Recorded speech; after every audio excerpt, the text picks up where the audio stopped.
Hi everyone, good day, good afternoon, good evening. You're welcome back on my channel on Nikky's Thoughts. It's been a while that I'm here, but yeah, I decided to come out today. As you can see, I don't think it's yeah, just coming up of bread. But I just want to react on the video that has been going on. As you know, on this channel I talk about anything that comes in my thought, but especially on marriage.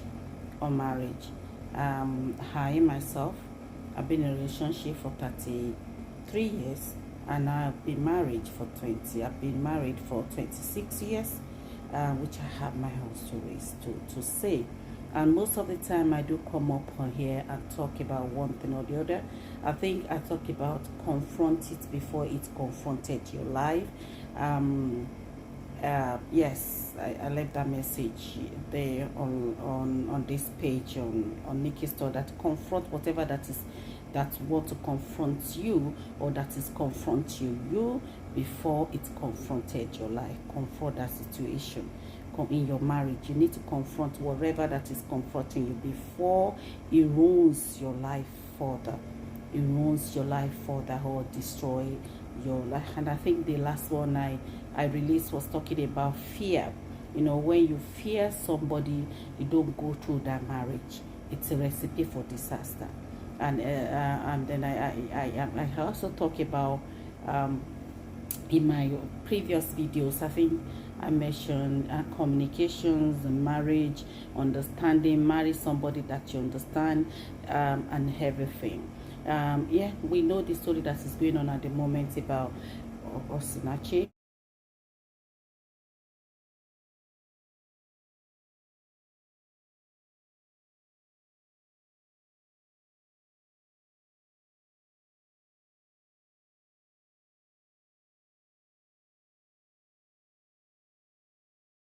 Which is a very, very, very devastating and a sad story. And so we're talking about Osinachi because she is a public figure and is a vessel in the hand of God. That's why we're able to talk about her in that manner, and everybody is sad because, as we can see, a talent, a destiny is just buried, not reaching our goal, not fulfilling the purpose, no, not yet fulfill the purpose, because there's still so much inside the Osinachi to give to the world. But now she's gone in the name of marriage. Many of us have made that mistakes, especially most of us from African, that okay, or Christian, that you have to stay in a marriage and go through some I mean, it's part of the thing, at least as if you don't stay in marriage, you will not make heaven. I had an encounter myself with God in that manner, and that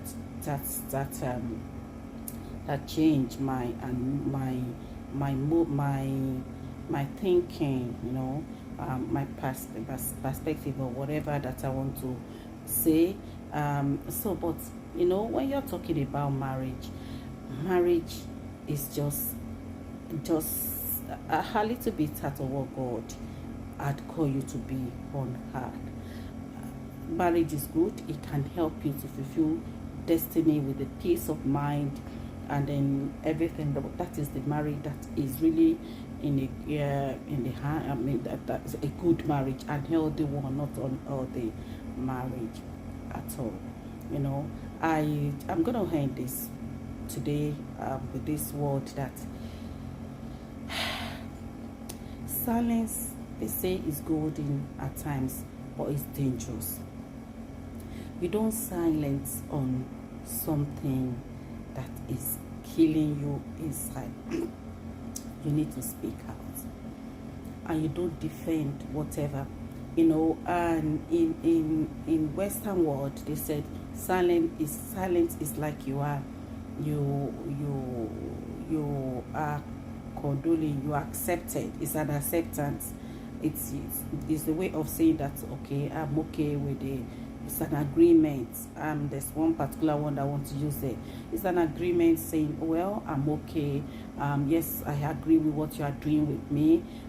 If you keep silence about something, that means you are agreed.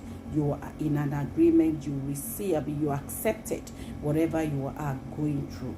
You know, so you can't be silent on a situation like this. When you are being abused, you should speak out.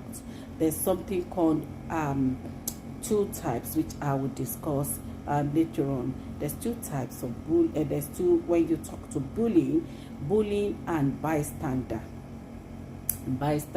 and bullying. The two different ball game there.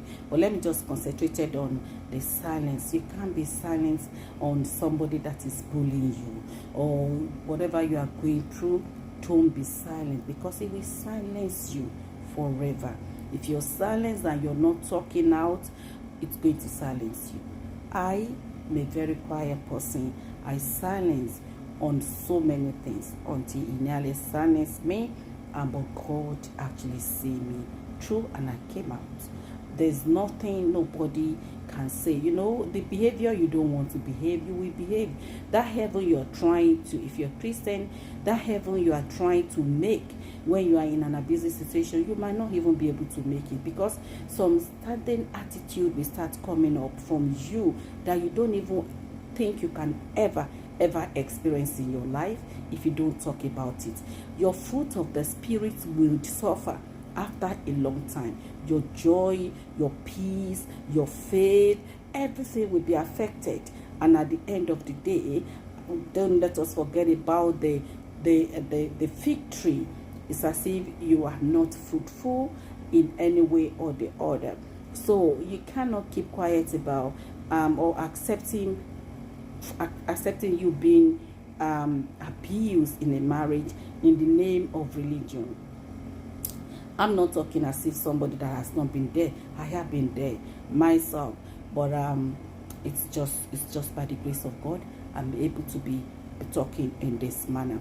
So don't be silent. If you just silence about what you are going through or keep people away, that thing you are being silent about in your marriage, that abuse, is going to silence you one day if care is not taken. I'm coming back. Until then, I wish you happy Easter in advance and Good Friday, which is tomorrow, and God bless us.